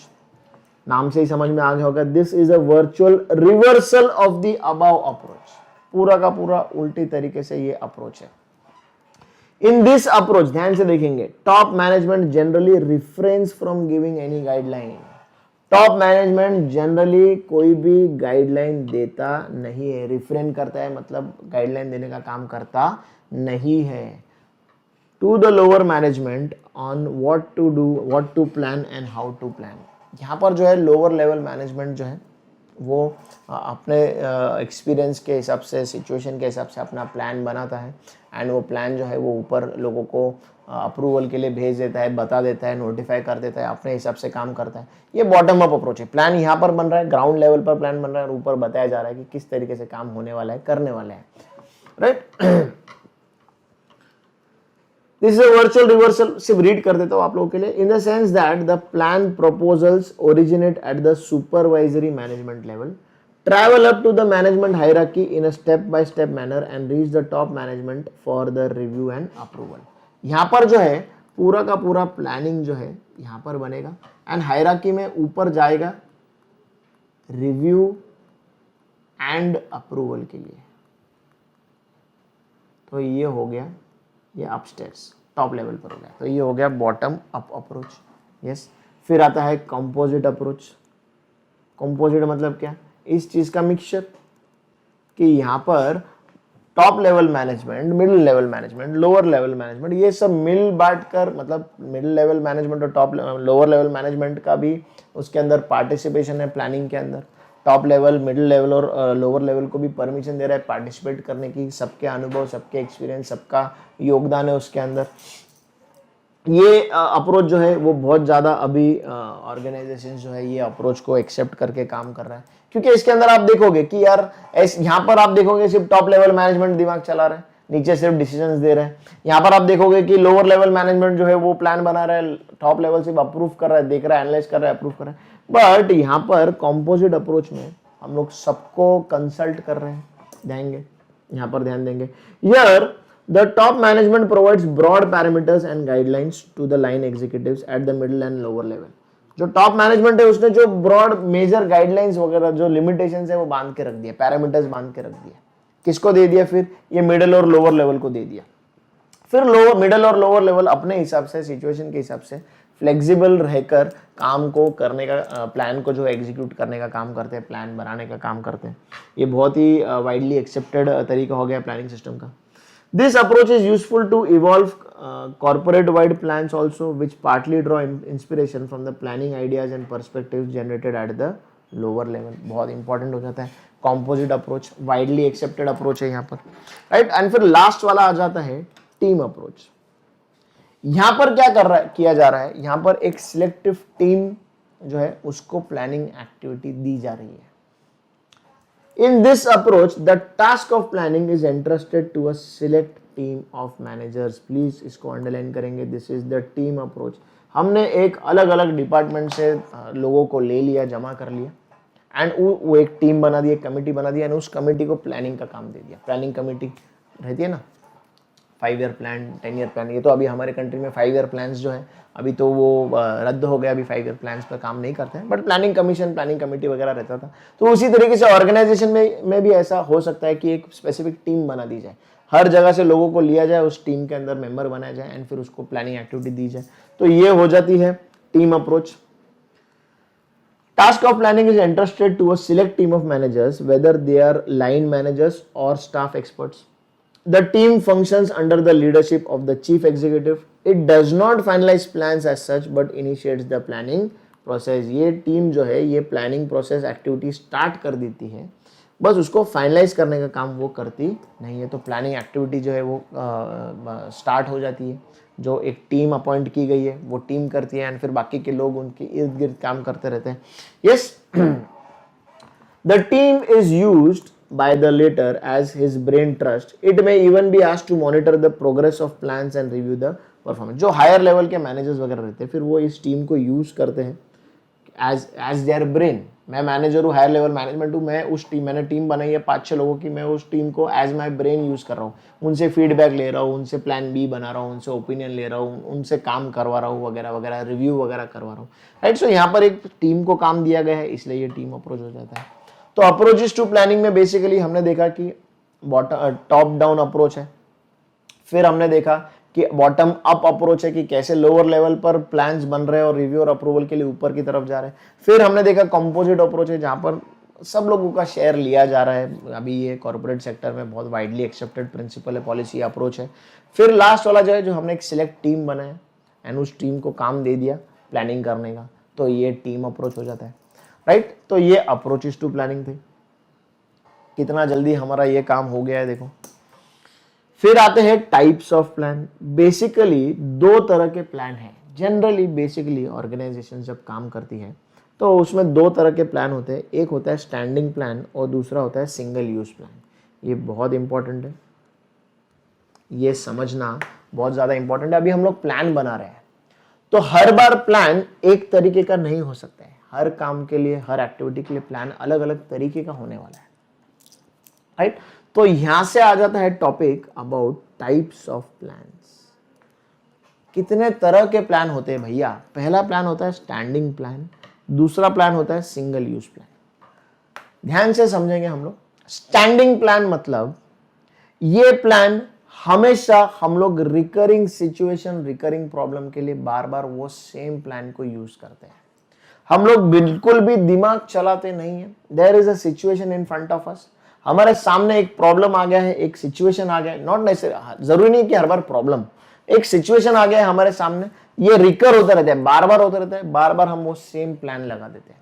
This is a standing plan. Routine activity में आने वाली प्रॉब्लम्स, ब्रेकडाउन्स वगैरह, मेंटेनेंस वगैरह के काम वगैरह, जनरल छोटे एग्जांपल्स दे रहा हूं ताकि ये एग्जांपल से आपको समझ में आता है कि बार बार ब्रेकडाउन होता है तो फिर मेंटेनेंस वाले आकर काम करते हैं. तो this is a standing plan कि हमको पता है कि ब्रेकडाउन होता रहता है, रिकरिंग प्रॉब्लम है. जैसे ही ब्रेकडाउन हुआ हमने नोटिफाई किया मेंटेनेंस डिपार्टमेंट को, वो आते हैं, वो वेयर एंड टेयर का काम है, जो ऑयलिंग वगैरह करेंगे वगैरह वगैरह, रिपेयर वगैरह का काम करेंगे. एक छोटा एग्जाम्पल दिया आपको समझाने के लिए कि स्टैंडिंग प्लान क्या है. ये स्टैंडिंग प्लान क्या करते हैं? काम आसान करते हैं कि हमको दिमाग चलाने की जरूरत नहीं है. हमारा प्लान इन प्लेस है. प्रॉब्लम आया, हमको पता है क्या करना है. प्रॉब्लम आया, हमको पता है क्या करना है. स्टैंडिंग प्लान है. हमको तकलीफ हो रहा है, मतलब पेन हो रहा है बॉडी में किसी कहीं पर भी, तो हमको पैरासीटामोल लेना है. स्टैंडिंग प्लान है, पेन किलर लेना है. सर दुख रहा है, पैरासीटामोल ले लो. पैर दुख रहा है, पैरासीटामोल ले लो. हाथ दुख रहा है, पैरासीटामोल ले लो. स्टैंडिंग प्लान है. प्रॉब्लम रिकर होता रहता है, घर में 4-8 मेंबर रहते हैं, किसी ना किसी का महीने 2 महीने में कुछ ना कुछ दुखता रहता है, तो फिर एक पैरासीटामोल, एक पेन किलर ले लो, आप ठीक हो जाओगे. स्टैंडिंग प्लान है. इसके अगेंस्ट में आता है सिंगल यूज प्लान. जो प्लान सिर्फ एक ही बार यूज किया जा सकता है, फिर उसको डिस्कार्ड कर दिया जाता है. वो प्लान सिर्फ एक स्पेसिफिक सिचुएशन में ही काम करने वाला है. फॉर एग्जांपल, अगर हमें प्रोडक्ट लॉन्च करना है तो उसके लिए स्टैंडिंग प्लान नहीं चलने वाला है.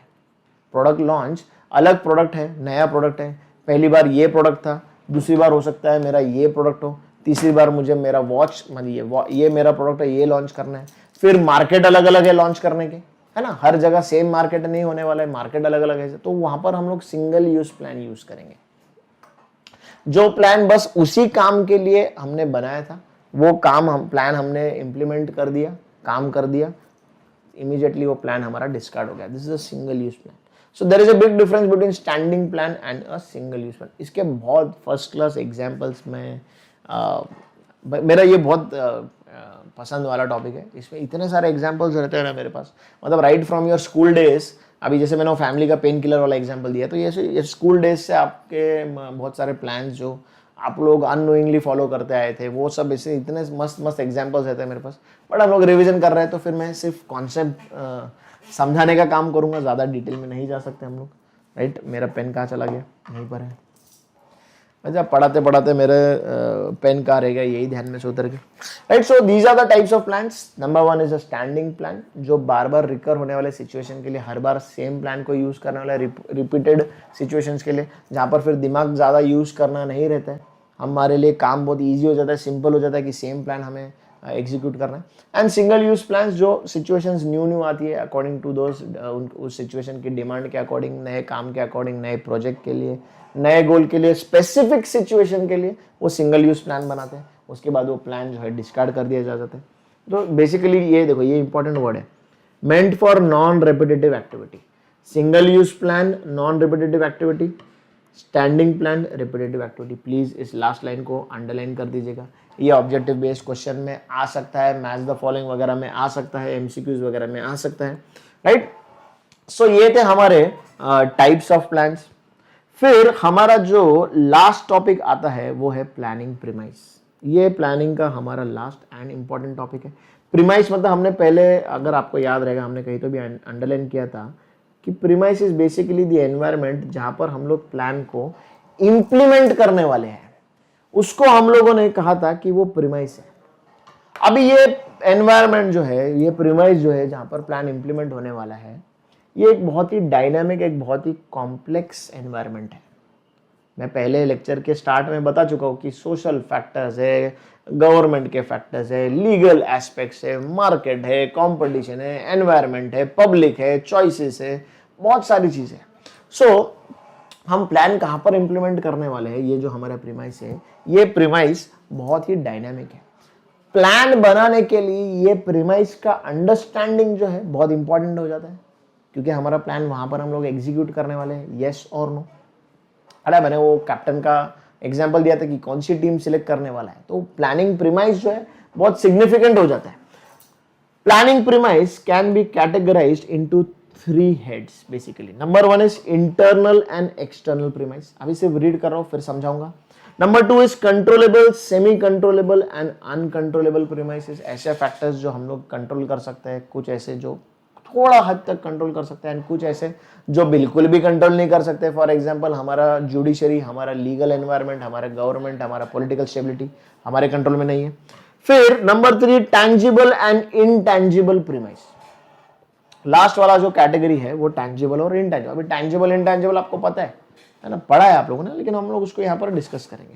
सबसे पहला है हमारा प्रीमाइस है internal and the external premise. The factors which exist within the organization are the internal premises.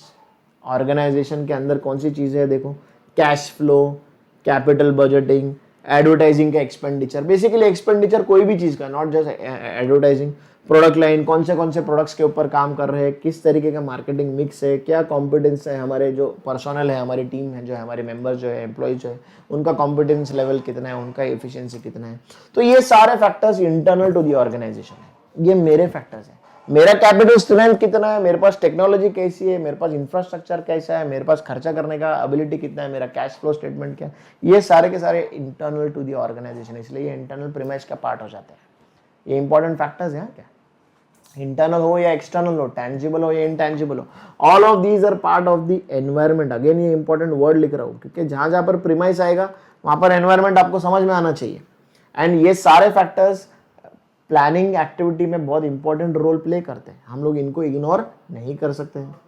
फिर जो एक्सटर्नल प्रीमाइस है, ये ऑलरेडी हम बहुत बार डिस्कस कर चुके हैं। Economic, social, political, technological conditions in the state, in the nation, in the economy, in the area, ये सारे के सारे हमारे एक्सटर्नल प्रीमाइस हो जाते हैं। तो प्लीज इसको अंडरलाइन करेंगे, राइट। एग्जाम में क्वेश्चन आ सकता है इसके ऊपर कि 1 2 3 ये सारे के सारे इंटरनल प्रीमाइसेस है, एक्सटर्नल प्रीमाइसेस है, one of the above, none of the above, ऐसे क्वेश्चन आ सकते हैं।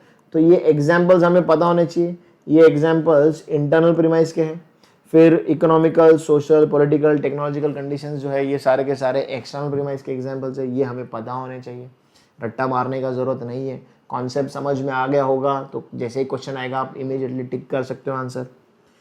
फिर आते हैं ऐसे फैक्टर्स, ऐसे एनवायरनमेंट जो है कंट्रोलेबल, जो पूरी तरीके से हमारे कंट्रोल में, सेमी कंट्रोलेबल जिस पर हमारा थोड़ा सा कंट्रोल हो सकता है, एंड लास्ट वाला जो है वो अनकंट्रोलेबल, जैसे जिसके ऊपर हम लोग बिल्कुल भी, जैसे कुछ इमरजेंसी हो जाती है क्लाइमेट में चेंजेस के वजह से, है ना, क्या कुछ नेचुरल कैलामिटी आ जाती है, कुछ वॉर हो जाता है, कुछ स्ट्राइक हो जाता है वगैरह वगैरह, तो ये सब अनकंट्रोलेबल जिसमें हम कुछ नहीं कर सकते। तो ये देखेंगे हम लोग सबसे पहले, premise which can be controlled by management are known as controllable premises. अभी ये कौन से हमारा पॉलिसी क्या है, हमारा प्रोसीजर क्या है, हमारा काम करने का तरीका क्या है, हमारा जो स्ट्रैटेजी वगैरह है, ये पूरे के पूरे जो है ये इंटरनल प्रीमाइसेस है। देखो यहाँ पर internal policies, credit policies, investment plans, research projects, rules, regulations organisation के, ये सारे के सारे कंट्रोलेबल है। ये पूरी के पूरी तरह से ऑर्गेनाइजेशन के खुद के कंट्रोल के अंदर है कि हम लोग किस तरीके से फंक्शन करेंगे, हम लोग हमारे इन्वेस्टमेंट्स कहाँ पर करेंगे, कहाँ कैसे इन्वेस्टमेंट्स करेंगे वगैरह वगैरह। These are decisions which are governed by the organisation, ये पूरी की पूरी तरह से हमारे कंट्रोल में है। फिर there are some semi controllable, जहाँ पर मैनेजमेंट का थोड़ा सा कंट्रोल होता है। For example union management relations, हमारा जो एम्प्लॉय यूनियन है जो उनके साथ क्या रिलेशन है। Firm share in the market, अभी फर्म का शेयर मार्केट का कितना है ये मैं सेमी कंट्रोलेबल में क्यों डालूंगा, क्योंकि देखो मैं अच्छा प्रोडक्ट बना रहा हूँ तो ऑब्वियसली मेरा मार्केट में शेयर बढ़ना चालू हो जाएगा, राइट, लोग पसंद करेंगे, मार्केट में मेरा प्रोडक्ट बिकना स्टार्ट हो जाएगा। लेकिन 100% मेरे कंट्रोल में नहीं है, कोई किसी कॉम्पिटिटर ने भी बहुत अच्छा प्रोडक्ट बनाया हुआ है तो उसका भी शेयर रह जाएगा मार्केट में, तो ये सेमी कंट्रोलेबल है। बहुत हद तक मैं मेरे क्वालिटी पैरामीटर्स को मेंटेन करके शेयर अच्छा बनाए रख सकता हूँ, लेकिन कॉम्पिटिशन भी है, राइट, तो ये सेमी कंट्रोलेबल पैरामीटर में आ जाएगा। Market strategies, labour turnover etcetera etcetera semi controllable है। फिर लास्ट वाला प्रीमाइस जिसपे there is no control at all, जिसको हम लोग बोलेंगे अनकंट्रोलेबल पैरामीटर्स, जिसमें आ जाते हैं नेचुरल कैलामिटीज, जैसे अभी लॉकडाउन हो गया कोविड-19 की वजह से, नेचुरल है ना, हमारे हाथ में कुछ था क्या, अनकंट्रोलेबल प्रीमाइस है। Wars, strike, innovations, emergency, legislation etcetera, कोई नया इनोवेशन आ जाता है, किसी कंपनी ने कुछ बहुत मस्त अच्छी चीज़ इनोवेट कर दी, कोई अच्छी टेक्नोलॉजी लेकर आ गए, तो दिस इज अनकंट्रोलेबल, ये हमारे हाथ में नहीं है, राइट, तो ये अनकंट्रोलेबल प्रीमाइस है। एंड लास्ट वाला आ जाता है टैंजिबल एंड इनटैंजिबल, जो चीज़ें हम लोग एक्सप्रेस कर सकते हैं फिजिकल टर्म्स में वो सारे टैंजिबल है, जो चीज़ें हम लोग छू नहीं सकते सिर्फ महसूस कर सकते हैं वो इनटैंजिबल है। कंपनी का कैपिटल कितना है, वर्थ कितना है, प्रोडक्ट्स कितने हैं कंपनी के, प्रोडक्शन आवर्स कितने हैं, प्रोडक्शन यूनिट्स कितने हैं, लेबर आवर्स कितने हैं, ये सब चीज़ों को हम लोग मॉनिटरी एस्पेक्ट्स में वैल्यू कर सकते हैं। Number of labour hours, number of production units वगैरह वगैरह, ये सब चीज़ें टैंजिबल है क्योंकि we can value them monetarily. लेकिन इनटैंजिबल मतलब क्या, कंपनी का मार्केट के अंदर रेपुटेशन कैसा है, इनटैंजिबल है क्या, नहीं है, हम लोग उसको मेजर कर सकते हैं क्या, नहीं मेजर कर सकते। एम्प्लॉय मोरल, ऑर्गेनाइजेशन के एम्प्लॉयज जो है उनका ऑर्गेनाइजेशन के प्रति, मैनेजमेंट के प्रति सेटिस्फैक्शन है या नहीं, वो पॉजिटिव है या नहीं, उनका मोरल अप है या डाउन है, हम लोग मेजर कर सकते हैं क्या, इनटैंजिबल है, नहीं समझ सकते। पब्लिक रिलेशंस कैसे है ऑर्गेनाइजेशन के, रेपुटेशन मार्केट का कैसा है, स्ट्रेंथ क्या है फर्म का, all these are points which can not be ignored. ये सारे के सारे हम लोग क्वांटिफाई नहीं कर सकते, मतलब हम लोग मेजर नहीं कर सकते, लेकिन इग्नोर भी नहीं कर सकते, इनको भी ध्यान रखना है प्लानिंग करते वक्त। तो ये प्लानिंग प्रीमाइस का इंपॉर्टेंट पार्ट हो जाता है, tangible and intangible, right. So ये तीनों जो हेड्स थे ये थे हमारे प्लानिंग प्रीमाइसेस, ये हमारी 3 कैटेगरी थी जिसमें इंटरनल एक्सटर्नल प्रीमाइस था, controllable, semi controllable, uncontrollable premises थे, एंड लास्ट वाला था टैंजिबल एंड इनटैंजिबल। सो आज आप लोगों ने देखा कि कैसे प्लानिंग एक इतना बड़ा एग्जॉस्टिव अप्रोच काम है, फंक्शन है मैनेजमेंट का, one of the primary functions of management, जो मैनेजमेंट को जिसको सबसे ज़्यादा इंपॉर्टेंस देना है, सबसे ज़्यादा वेटेज देना है। साउंड प्लान बनेगा तो वो प्लान अच्छी तरीके से एग्जीक्यूट हो पाएगा, फिर उसमें जाकर हमें डिजायर्ड रिजल्ट्स मिल सकते हैं। कॉन्सेप्ट्स आई होप आप सब लोगों को समझ में आ चुके हैं, जहां पर पॉसिबल क्वेश्चंस थे मैं आप लोगों को बताते गया हूं।